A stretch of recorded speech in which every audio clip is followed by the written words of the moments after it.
Il est très courant dans les graphiques pour les classes de primaire ou de collège d'avoir besoin de tracer des figures comme si elles étaient dessinées à main levée.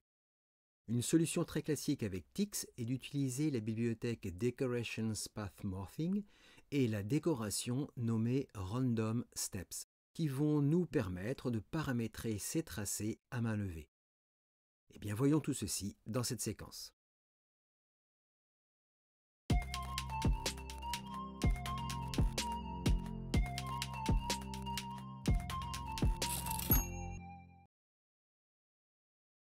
Pour construire ces figures, nous avons bien sûr la déclaration du package TIX dans le préambule. Ensuite, pour tracer ces fameuses figures à main levée, j'ai déclaré la bibliothèque TIX Decorations Path Morphing. Commençons par voir la syntaxe pour exploiter la décoration Random Steps. Voici la syntaxe utilisée pour un tracé d'un segment simple.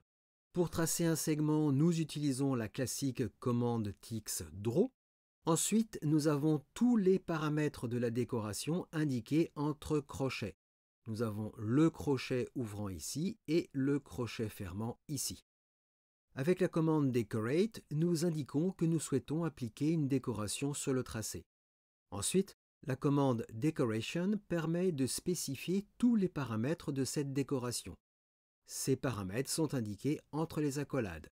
Accolade ouvrante, accolade fermante. Le premier paramètre, Random Steps, spécifie quelle décoration nous souhaitons appliquer. Cette décoration Random Steps est constituée de petits segments de droite. Chaque segment est décalé du tracé initial de manière aléatoire. Attention, notez bien dès maintenant qu'à chaque compilation, tous les calculs sont refaits. Donc les tracés sont à chaque fois différents à chaque nouvelle compilation. Le paramètre Segment Length indique la longueur de chaque petit segment constituant le tracé de la figure. Vous pouvez utiliser la valeur et l'unité que vous souhaitez. Sachez que la longueur initiale des segments est de 10 points. Enfin, le paramètre Amplitude indique le décalage maximal au-dessus et en dessous du tracé initial qui est rectiligne, que nous souhaitons appliquer à cette décoration. À nouveau, vous pouvez utiliser les valeurs et l'unité que vous souhaitez. Sachez que l'amplitude initiale est de 2,5 points.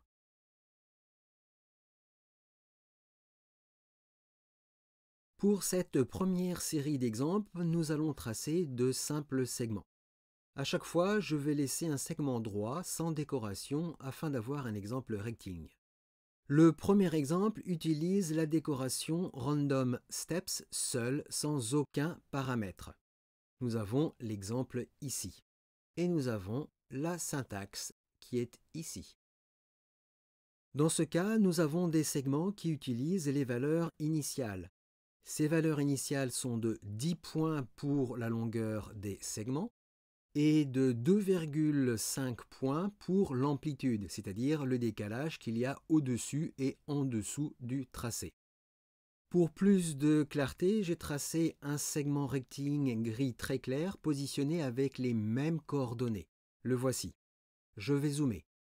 Ceci va nous permettre de bien apprécier la décoration engendrée et cela va nous permettre de bien visualiser la longueur des segments et les décalages générés par cette décoration.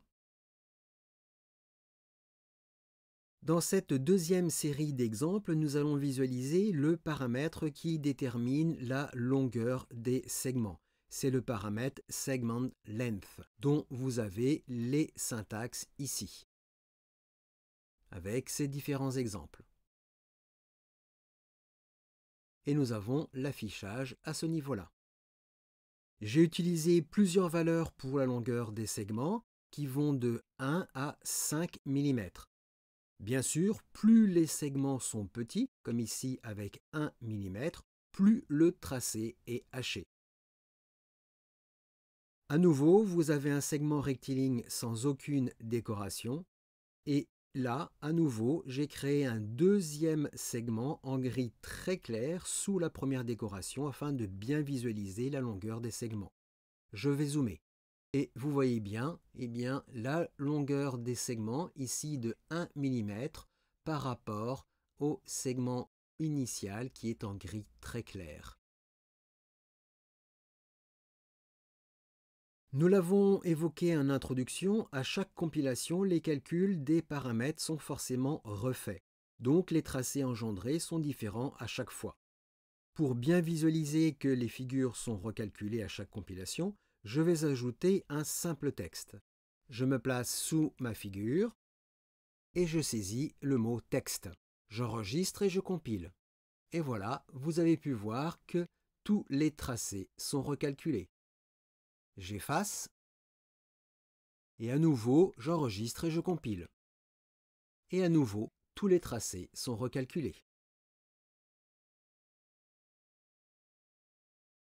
Dans cette troisième série d'exemples, j'ai utilisé plusieurs valeurs pour l'amplitude de la décoration. Nous avons ces différents exemples ici. L'amplitude permet de déterminer le décalage des segments au-dessus et en dessous du tracé initial. Dans ces exemples, l'amplitude va de 0,25 mm à 2 mm. À nouveau, j'ai un tracé sans décoration et ici, j'ai toujours le tracé initial en gris très clair afin de bien visualiser ce paramètre. Je vais zoomer et nous voyons bien ici le décalage de 2 mm qu'il y a au niveau de chaque segment par rapport au tracé initial qui est en gris très clair.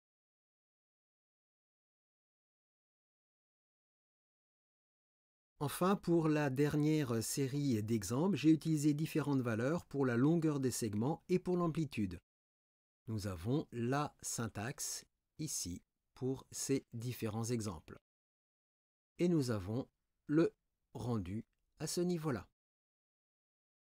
Les valeurs utilisées pour ces derniers exemples permettent de visualiser un effet qui est en adéquation avec des tracés à main levée. Vous avez ici les différentes valeurs utilisées pour segment length et pour l'amplitude. Et vous avez les résultats obtenus ici. Je vais à nouveau zoomer et vous pouvez voir de manière grossie ces différents exemples.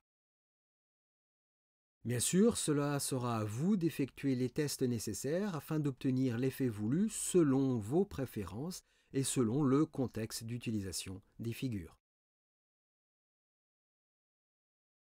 Enfin, pour terminer, je vous propose d'autres figures, des cercles, des carrés et des triangles, avec là aussi des valeurs différentes donnant un rendu assez agréable pour des tracés à main levée. Les figures utilisent toutes les mêmes valeurs pour la longueur des segments et pour l'amplitude que celles indiquées sous chaque colonne.